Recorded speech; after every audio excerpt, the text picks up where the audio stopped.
But you know for sure that it's recording right now. Wow. I pressed the record button. Okay. Well.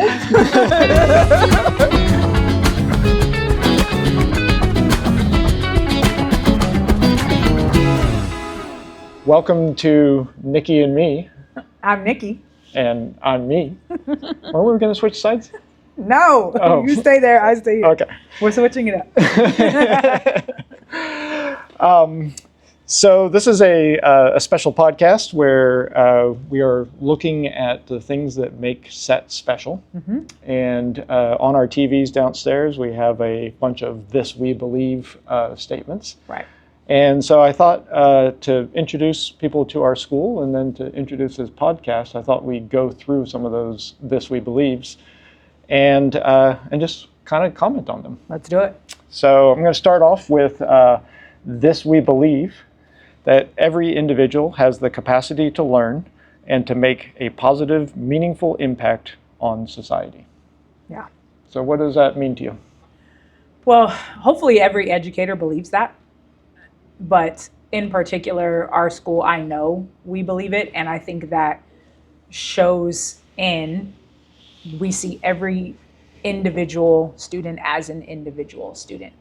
And know that that comes with, a whole gamut of things. A story that needs to be told, a story that needs to be thought about, and it's relevant to how they learn and how they come to us every single day. So I think that shows up in the individuality of each of our students and knowing that there's massive potential, sometimes hidden potential inside every single one of them. Yeah, and I think when we look at all these statements, I think a lot of it is going to be about that individuality. Yeah. And us seeing the potential in every individual to actually make a change in the world and have an impact in the world. 100%. So here we go, right into this next one.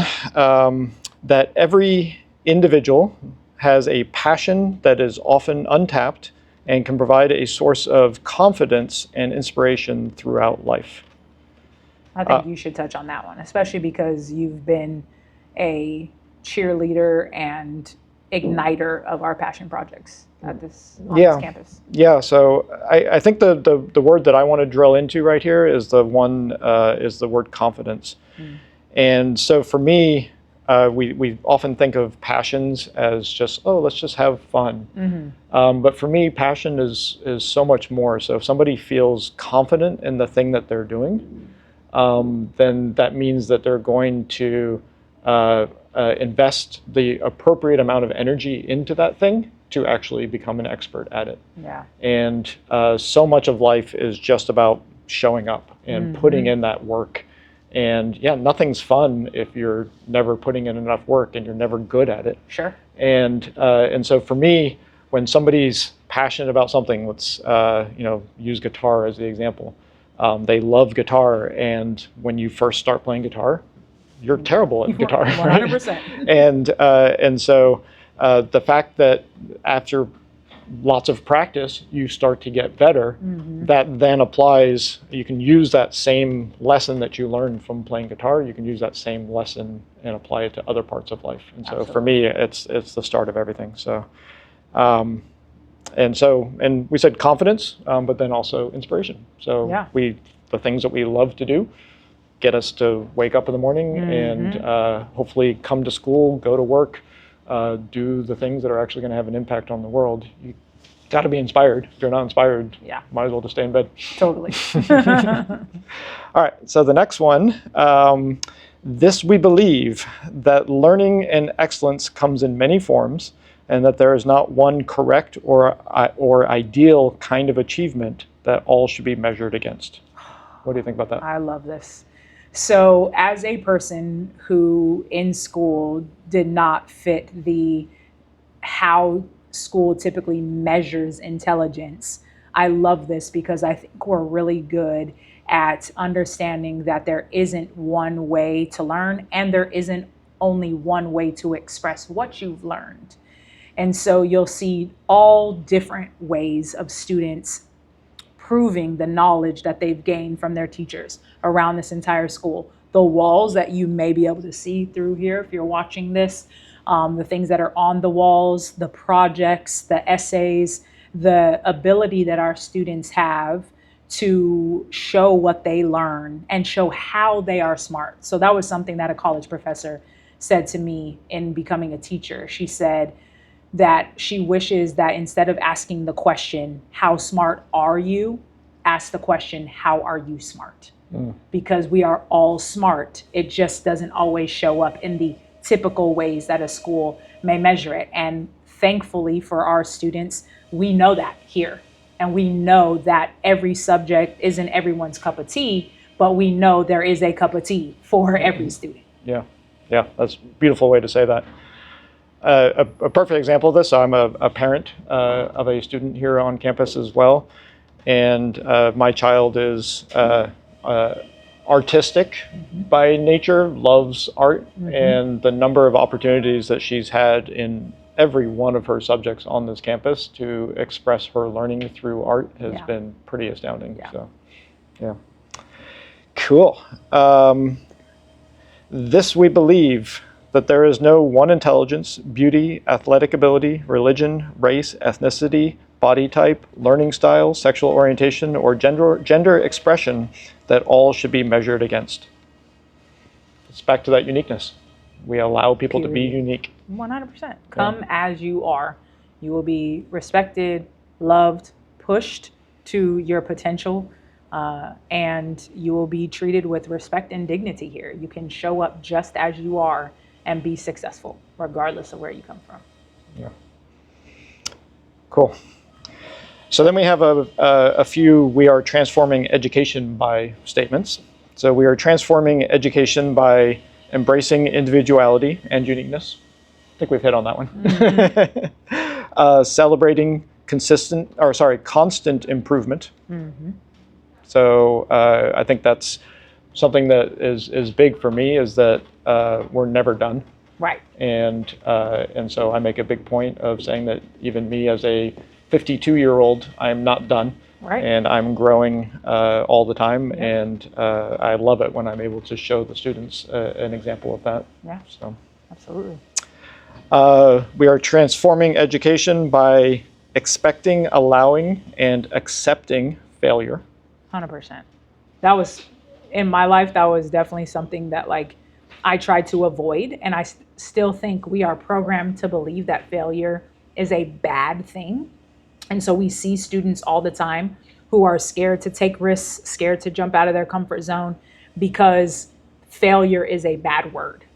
And so here it is not a bad word. We see failure as an essential step on the way to success. You cannot succeed without falling down, bumping your head, getting, scrapes and bruises along the way. It's just those people who are willing to fail more that eventually become successful. And so we get to have conversations with students all the time who have made mistakes. And we talk to them about, this is a mistake. It's a part of a very long journey for you. And we're here to help you get through it. This is not a bad thing. It's an opportunity to learn. And so I think we're trying to take away the avoidance of failure and have it be an essential part of what it takes to get to where they want to go. Yeah. It's the students who are risk averse, the ones who are scared to fail. Those are the ones that worry me the most. Totally. So. Yeah, absolutely. Sorry, my screen decided to turn off on us here.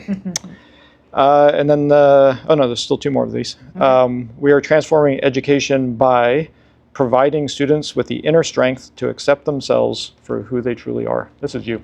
This is your class. Yeah, Preach to us. I mean, I still kind of pinch myself all the time that I get to teach a leadership course that is truly based on loving ourselves first, talking well about ourselves, finding and learning the skills to become confident, that's an actual skill to be worked on. And so we get to talk about that in my class. They do assignments on self-talk.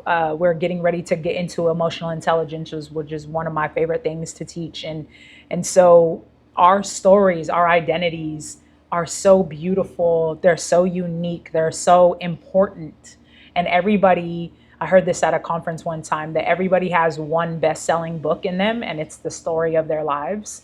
And so every single person has a story worth telling. And it's because of the fact that every single one of us is unique and has so much that we've gone through and has so much to teach. And so valuing ourselves, talking well about ourselves, being compassionate, graceful, all those things that we give to other people that we love and care about. Mm-hmm. The question is, are we not someone we should love and care about? And so that's something that we talk about in my leadership course. And yeah, we're all about the fact that every single person, not just student, but staff alike, but every single one of us is unique and special and deserves to be here. Yeah. And it's not just words. Right. You look around our campus, mm-hmm. you look at the students and how comfortable they all are in their skin. Mm-hmm. And this is just something that oozes out of our school, which I think is really, really beautiful. Absolutely. And you're a huge part of that. So thank you. Awesome. Last one, we are transforming education by encouraging students to think outside of the box, to push boundaries, and to color outside of the lines. Yeah, you got to talk about this one. So this is a new one. So the rest of those documents, so we're going to cut the video pretty soon here, but we'll keep the podcast going. Yeah. So a lot of the rest of this document is us when we're thinking about rebranding our school, thinking about the things that make us unique and, mm-hmm. and special. And this is one of the kind of the core ideas of our school, the core tenets of our school that was not listed before. Mm-hmm. And when we were going through this document, we realized like, whoa, this is big. This is actually one that we should have kind of highlighted, and we immediately figured out how to put it on the TV, put it on our website. Yeah. Because this goes back to failing. In order to fail, you gotta push boundaries a little bit. Yeah. And so I'm all about that. I want our students to be exploring where the boundary is. I'm okay with them, occasionally nudging up against that boundary, maybe taking a step across it. Because if you never look at where those boundaries are, then you can't find success. And it's funny because Ms. Geis and I were talking the other day about sports, and the sports that she played. We realized, in my mind, I thought, okay, sports, you always have to be cheating in sports in order to get ahead. But in the sports that she plays, basketball back in the day, I think it's a little bit different now, but yeah. Basketball back in the day and softball are very rule-bound sports where mm-hmm. you can't even touch anyone without there being a foul whistle blown. Yeah. And so I grew up playing soccer, and in the soccer world, there's all kinds of cheating going on. You're pulling on people's arms. You're trying to, if you're not getting called for being offsides, that means you're not trying hard enough. And so, so that's something that's, big in my life, is that in order to actually be successful, mm-hmm. you've got to figure out where the limits are, where those boundaries are, and get as close to those boundaries as you possibly can. And yeah. occasionally you're going to step across, yeah. and that's okay. Yep. So, so I think this is one of the big ones that I'm glad that we added in, because I think this really is a part of what makes our school special is our, at least at the admin level, and I'm pretty sure in the classroom level as well. Sure. That we're recognizing, appreciating that kids are going to mess up, kids are going to fail, and if they're not, we need to actually do something in order to encourage them to do that a little bit more. So. Yeah, definitely. Yeah. Love that. Okay, so we don't need to worry about the camera anymore, so okay. We can. I wasn't really sure where to look this whole time. So. I think it's fine that we were looking at each other. But anyway, so some of these, the rest of this document is actually kind of cool, and so I wanted to touch on the rest of these, because mm-hmm. I think everyone should be hearing at least our answers to these questions, and I think it's interesting for us to talk about them as well. So one of the questions was, what do you provide that's different from other schools? And so that's like, for us, that's like everything. Yeah. So, and so these are the answers that we came up with. So we'll just read them one by one, and then we can talk about them. Our students feel accepted and that they belong. So I think we already covered that one. So we're good there. This one's interesting, and we've got italicized and bolded on actually. The teachers actually care. Well, I think we hear this most from students who transfer, but I know our students who have been here the whole time also feel this way. But it's very interesting to talk to students who transfer into our school, because one of the things that I hear most commonly is that, wow, the teachers here actually care. They don't just say that. That is actually, they care about me, not just me, the student, but me, the person. And I do think that's special, because what school is going to be like, yeah, we don't care about individuals? Of course, every school is going to say that. Now, whether students actually feel that, that's a whole different story. And so here, because we've heard it time and time again, we know that students know that the teachers actually care about them holistically, not just how they're doing in their class. Yeah, I'm so glad that you made that distinction there, because nobody gets into education and says, I don't care about kids. And like, I mean, obviously, every teacher in every school cares on some level. Totally. And I think the difference and what makes us unique is our approach and our making the kids recognize that we really do care. Yes. And some of that's just by having 25 kids in a classroom instead of 35. Sure. That means that we, actually knowing the kid's name, knowing the parents' names, knowing their siblings' names, knowing about them. Yeah. That is how you indicate to people that you do see them. Yeah. And if you can't because you don't have time to, it's not that people don't want to. Right. But maybe they just don't even have time to. And then on top of that, just all the things that we do to make sure that the kids feel seen. Yeah. The fact that we've got their pictures up on the TV and we're celebrating their accomplishments.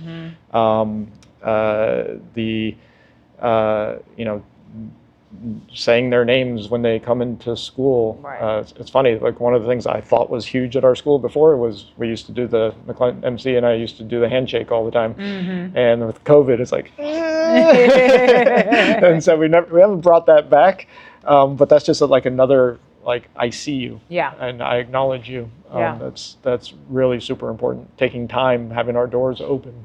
So that kids can come in and talk to us if they feel like they need to. That's super important. There was a teacher just shared this. I think the teacher shared it with both of us, but there was a student who wrote in an assignment, I have gotten in trouble a lot, but every single time they take time to talk to me and give me another chance to be like a better version of myself. And because of that, I want to be better. I don't know if you got that. I did not hear that. So that's really cool. Totally. Can't wait to find out who that is. I think you might be surprised, actually. Oh, yeah? Yeah. Cool. So where were we? So next, so this again is the differentiators between us and other schools. Students have agency, so we use that word a lot. So this comes in the form of schedule choice, pace and rigor of the assignments in the classes, the electives that they get to choose. So our electives actually are electives. It's not just a non-core class, but the kids get to choose to take the electives, passion projects. They have agency to start new things, whether it's a club or if they see something that they don't like at the school, they're given agency to be able to do that. And then the final one we have here is to make a difference. And I mean, for me, thinking again as a father, like I constantly have conversations with my daughter. It's like, hey, like, don't just let the world happen to you. Yeah. You have agency here. You can change the world. You can actually mold it you don't like the way something is, then stand up and suggest that maybe it be different. Yeah. Maybe you get shot down, but if you don't Maybe say not. anything. Yeah. Yeah. Yeah. I mean, even the room we're sitting in right now, like that was a total project that students helped with, that they had a vision for, that they wanted to look a different way. And now like this is the most popular room and space for students to be in, you know, and the classes that get taught, you know, a bunch of those electives are like things that teachers have a passion to teach, but they've come from student ideas. Yeah. And that's really, really cool. Yeah. Yeah. Definitely in my class, I never know what I'm going to teach. In like I know I'm going to teach something about computer science. Sure. But until I see the kids in the room and I see what they're interested in, Yeah. that dictates what I'm going to teach. Yeah. So the kid who's not telling me what they want to teach, Yeah. guess what? They're bored because they're listening to stuff that is not relevant to them. Yep. But there's always a kid in there that's super excited because I'm basically teaching the material that they want to know. Yeah. So why can't, that's the way education should be, that's the way life should be. Yeah. Next, many more electives and constantly changing choices based on teacher-student interests. So we kind of just touched on that. This is a big one. Teachers are happy. Talk about that a little bit. Oh, goodness. Well, especially getting to be in this position from being a full-time teacher on this campus there and teaching in other places. So this was not my first school that I've taught at. And I think there's many reasons why teachers are happy here. Some of them we already touched on. So the fact that I get to come in here personally for me and teach a class I wish that I took when I was in high school, how cool is that? That's incredible, right? So you have teachers who are really excited to teach things because they themselves have a passion for teaching said thing. And right, they went to college to learn how to teach a particular subject. And so with that subject, they have some autonomy on how they want to go about teaching their standards and all of those types of things. But then the electives that our teachers get to teach, like they're in there doing things and with students. Like we just saw, you know, a teacher outside, like working with students, you know, on building things. And it's so cool to just walk around. And if you are a person who loves something and you get to teach it and see the reaction from students, like that's a place you want to come to every day, where people get to be themselves, like we talked about before, and you get to do what you love. I mean, sign me up. Yeah, that's huge actually, that it's not just the students get to be who they are. Right. Our teachers are also allowed to be 100%. who their true authentic selves. 100%. And that's freeing for everybody. It's freeing for me, it's freeing for you. Yes. So very much so. Yeah. Yeah. Yeah. Even the joke on campus, you can't see my feet here, but the joke on campus is that I never wear shoes. And that's like when I became principal, I started wearing shoes. And then I gradually was like, no. Yeah. If we're going to allow people to be who they are, then I can be who I am. That's And exactly right. Sorry, I don't wear shoes. I wear sandals. Yep. Just deal with it. Okay, so that's the end of that section. So the next section is 5 words that represent your school. And so I like these. So these are the 5 words that we came up with: accepting, compassionate, empathetic, nurturing, and family. Yeah, exactly that. Yeah. And the family feel, like we're starting to stretch that a little bit. So I have a something that I did with my own family whenever my kids were fighting each other. I did sibling circle, and so I've threatened to institute sibling circle here on our campus when we have students who are fighting. It's like, come on, guys, we're family. Why are you doing this? And so it's getting maybe a little too close to cheesy, but we should have put cheesy down. We're definitely cheesy. Yeah, maybe. But honestly, and what I've told the students who are potentially having a conflict, and I give them that family spiel, is that, and I think this does matter. So maybe I'm not the father, but I love both of these kids who are in conflict. Right. And so if maybe they can't see the connection themselves, Yeah. if they at least appreciate that somebody that hopefully they respect Yeah. can see the goodness in each of them, then maybe there is something that's worth trying to salvage there. Yeah. I think it is. It's as cheesy as it might sound. I think it is important. I do too. I actually think of those words that nurturing is the one that encompasses all of them, because it's not just nurturing each individual, although that does happen here, but it's also nurturing learning and nurturing making mistakes and nurturing, like, encouraging those things. And when people fall, we pick them up, and they fall again and we pick them up. And it's just, it's not just like, oh, come talk to me when you're having a hard time. That's a part of it too. But it's just nurturing every part of who a human being is. And you get that at your high school that you go to? Like, what? I'm chuckling to myself here because I don't know if you remember this, but I think it was last week. I was writing something. It was a grant proposal, and I was trying to put the word nurturing, and I I put nourishing, and then we were all kind of stuck. Like what is he trying to say? Are we feed the kids? We do that too. Nurturing, much better word. Yeah. All right. This section I like. So, 3 messages your school needs to communicate. And this is the way that we took this, is the things that we wish parents knew. Yeah. And for us, these are 3 biggies. So the first one is you need to have caring adults in your kid's life during the tough teenage years. 100%. I think that sometimes people think, oh, well, they're teenagers, so they want to be away from us, or they want to, be independent and all that kind of stuff. Yes, and right, like, yes, this is an exploratory time for them to figure out what they want to believe and who they want to become.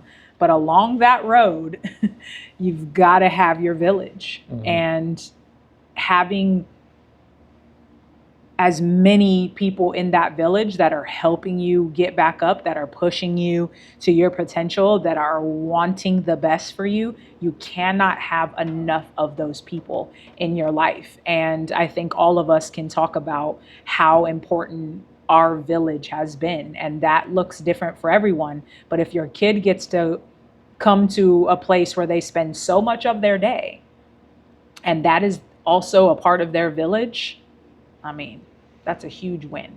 Yeah. And I think so the advice here for parents is, one, yeah, they're teenagers and they're pushing you away. Sure.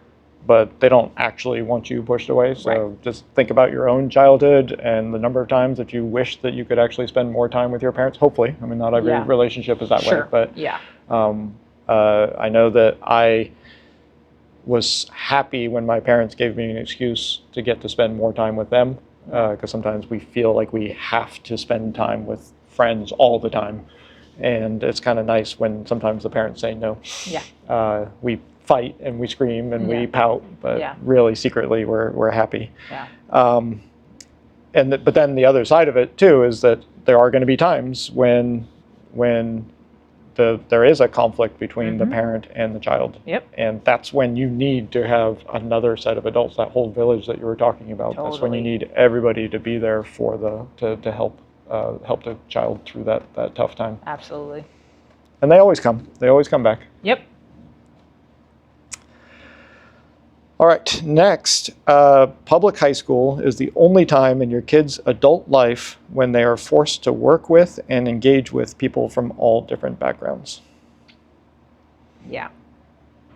I think we all know that we can all get and put ourselves in echo chambers where we're only our friend group, even the people that we choose to hang around with at work, right? Like, as we become adults and we start choosing who we're around, we tend to choose like-minded individuals. It's very natural, right? It's human nature.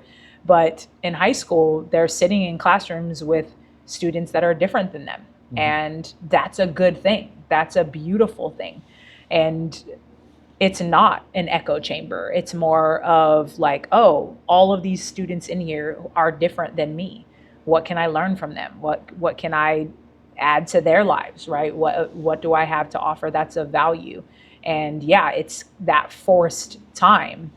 And so having a school that does have all of these different types of people like ours, it's a beautiful thing to watch where all of us get to like experience all of these other people who are different from us in so many different ways and work on group projects with them and be in classes with them and do Socratic discussions with them, and it's really cool.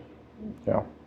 And it's not, so high school is the one time when you can do it, but you also have to be at a high school that is deliberate about making sure that those interactions happen. Yes. So if you're going to only take AP classes and you're only going to be around kids who happen to have a talent of performing well in academic settings, you're missing out on the value that you could potentially, well, first of all, the recognizing that there's so many other different kinds of intelligences and so many different kinds of skill sets.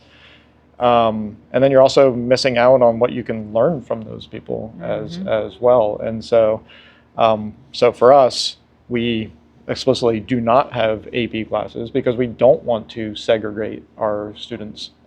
We want all kids to be in a classroom so that we can learn from each other. And that makes the classroom environment so much more rich. Yeah. And I know that you have done this throughout your entire time at this school with the staff. You've done that as well. So on purpose, there are completely unique and different staff members on this campus so that every student sees someone that they can relate to. And so even the staff itself is diverse in so many different ways and unique in so many different ways, has so many different interests and things like that. And that is how our students can also feel like, wow, not only am I amongst students that aren't the same as me, but look at how diverse the staff is as well. Yeah, yeah. And then the last one here, every student deserves to be celebrated for their unique talents. Well, so, good way to end. Yeah, the hallmark of our school, period.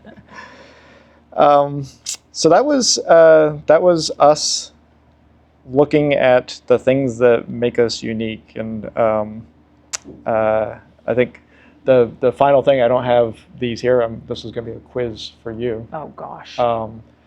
We've got a couple of other things that define us as our school.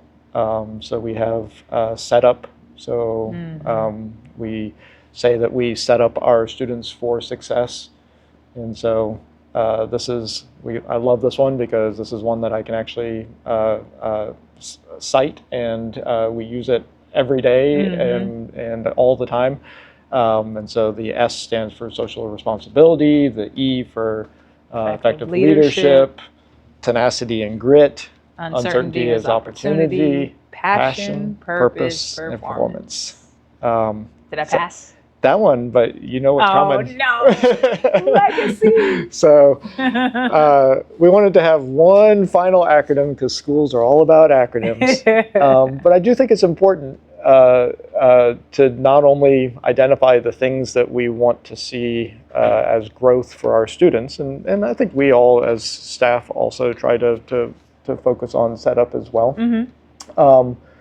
But we realized that we needed to have something to kind of define our staff as well. Yeah.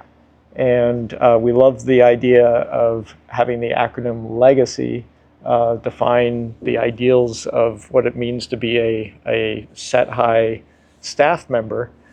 And with the kind of the idea, the intent being that we've got a fantastic group of staff members here now, but the school is hopefully going to live well beyond all of us. And so what is our legacy? What are we leaving to the students, to the future families, to the world. Yeah. What is our legacy? Mm-hmm. So, Miss Geis. Oh, see, you ain't right. What is legacy? L is lifelong learner.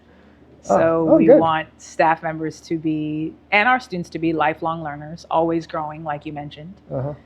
E is empathize and engage. Yeah, you're good. Yeah, empathize and engage. So always making sure we're trying to understand where our students are coming from and be engaging, wanting students to want to come to our classes. G is growth mindset. We are big on that. That goes with the failure and wanting to push the boundaries and get out of our comfort zone. So even the staff, growth mindset. Yes. Legacy. A is next. Adaptability. Ooh. I think that's right. Adaptability. I feel like that one was all over the place with what that A was going to be, but I think you're right. I think it is adaptability. Yeah. So the willingness to sometimes have to pivot if something's, and we've actually notoriously been very good at that. With whatever needs to change, we figure out how we can do that, when we can do it, how to be most effective with that. So adaptability. A, C. Culture is at the end. Collaborative. Oh, you're right. Collaborative. And cooperative, something like that. Yeah, culture. We're a family. We're a team. We better together. One can only do so much. Together we can do everything. And Y, youth empowerment, which I love the word empower because it's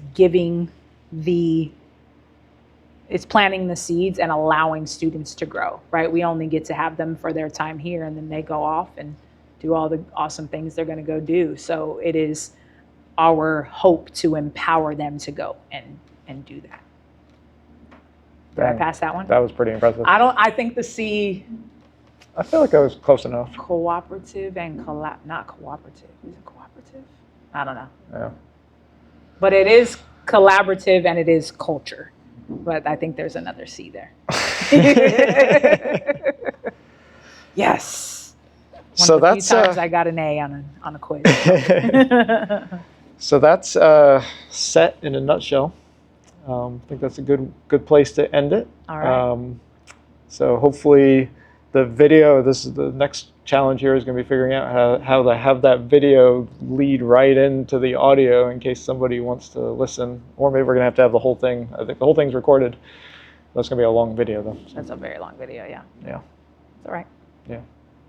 All right. Well, this was Nicky and Me. I'm Me. And I'm Nikki.